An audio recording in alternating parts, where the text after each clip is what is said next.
Bonjour, je vais corriger l'exercice 10 du TD14.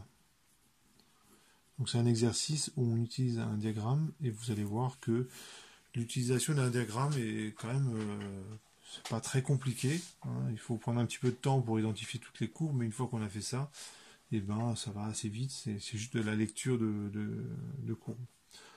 Alors on demande de tracer le diagramme PT juste du CO2, mais juste pour la phase liquide et vapeur. Donc je vous rappelle le diagramme PT pour dans le cas général, je vais le mettre dans le coin là.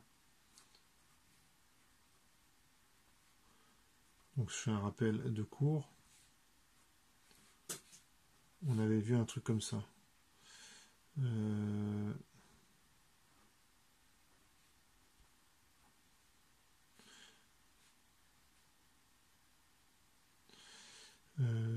voilà.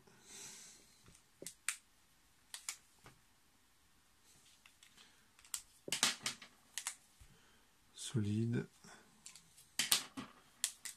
liquide et vapeur.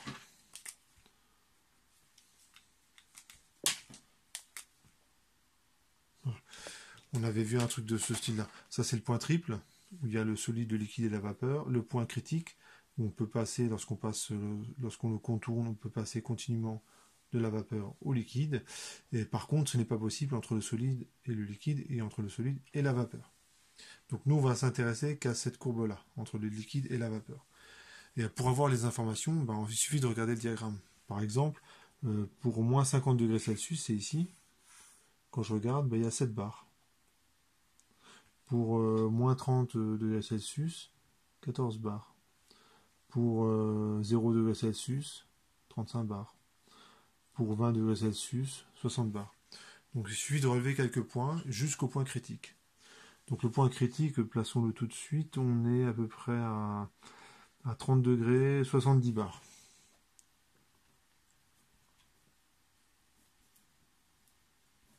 Et je mets la température en degrés Celsius.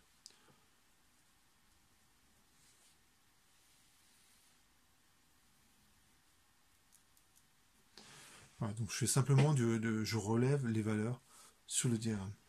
Je vais placer 0 degré. À 0 degré, je suis à 35 bars. Donc je suis ici et je vais mettre 0 degré ici. Comme ça gradue mon axe. Donc la courbe elle passe par là. Je vais faire encore un point de mesure. Je prends moins 30. Voilà, j'ai pris 30, bah, je prends moins 30. Je suis à peu près à 14 bars. Donc je suis à peu près ici. Moins 30 degrés. Donc je vais être à peu près par là.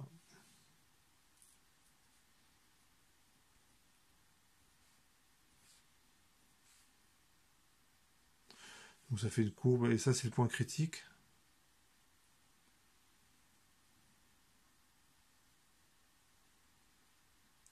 Là c'est le liquide et là c'est la vapeur. Oups, excusez-moi, c'est l'inverse. Non, c'est bon, je dis bêtise. C'est bien le liquide ici et la vapeur en dessous. Donc simplement par lecture du diagramme. Si vous voulez faire un tracé un peu plus détaillé, ben, vous relevez plus de points. Et on vous demande de calculer la chaleur latente de changement d'état en fonction de la température et de faire un petit commentaire. Donc la chaleur latente de changement d'état, c'est la chaleur qu'il faut fournir pour ici vaporiser 1 kg de CO2. Et de manière isobare. Et bien, on a vu dans le cours ce premier principe, c'est que le transfert thermique, c'est ΔH. Donc en fait, la chaleur latente pour vaporiser le liquide, et ben c'est ΔH. Parce que c'est une évolution qui est isobare. Pensez à de l'eau qui bout sous un bar à 100 degrés. Ben, c'est exactement la même chose. Hein, la pression est constante, donc Q égale ΔH, et pendant toute l'ébullition, la température elle est constante. Si la pression est constante, la température est constante. Donc on a des évolutions de ce type-là. Par exemple à 0 degré Celsius, on a une évolution comme ça. Donc là, il n'y a que du liquide. Ça bout, ça bout, ça bout, ça bout. Et quand j'arrive ici, il y a la dernière goutte de liquide qui disparaît. Et bon, on va simplement relever la variation d'enthalpie. Cette variation d'enthalpie, c'est justement le transfert thermique, et le transfert thermique, c'est la chaleur latente. Donc on fait le relevé. Donc ça va être relativement, ça ne sera pas très précis, hein, évidemment, mais on peut, si on est un petit peu patient, on peut tracer la courbe pour pas mal de points différents. Donc là, ici, c'est la température. 30 degrés, c'est le point critique. Et ici, je mets la chaleur latente. Et je mets la chaleur latente massique. Donc c'est pour 1 kg de CO2. Donc pour 0 degré Celsius, que je vais placer ici, je fais la différence. Ici, je suis à peu près à 425. Moins, je suis 400 moins 25 moins 200 et 225 kilojoules par kilogramme. C'est ça, kilojoules par kilogramme. Donc à 0 degré Celsius, c'est 225 kilojoules par kilogramme. Et je prends à 20 degrés, par exemple, 20 degrés, je prends une autre couleur. À 20 degrés, c'est cette évolution-là. Et je relève les enthalpies. Et cette fois-ci, c'est 400 moins 250, je suis plutôt à 150. Donc si 225 est là, 150 pour 20 degrés, donc je dois être à peu près ici.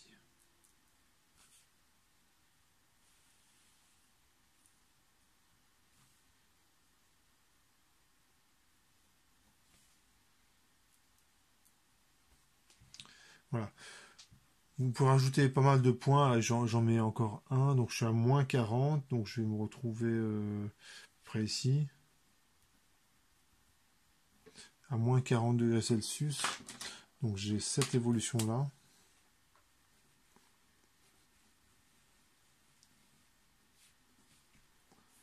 Et je relève les enthalpies, donc là je suis à 430 moins 110, 430 moins 110, ça fait 320 à peu près. 320, donc je dois être à peu près, allez, on va le faire comme ça. Et 600 kJ par kilogramme. Et bien, quand on trace la courbe, ça donne un truc.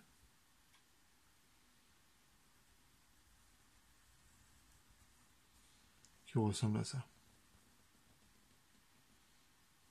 Alors si vous soignez vraiment le tracé, vous allez même vous rendre compte qu'ici vous avez une tangente verticale. Et ce que ça veut dire, c'est que plus on s'approche du point critique, et plus le liquide et la vapeur se ressemblent, et donc moins il y a besoin de chauffer pour passer de l'un à l'autre. Voilà, donc c'est ce petit exercice pour vous illustrer l'utilisation d'un diagramme.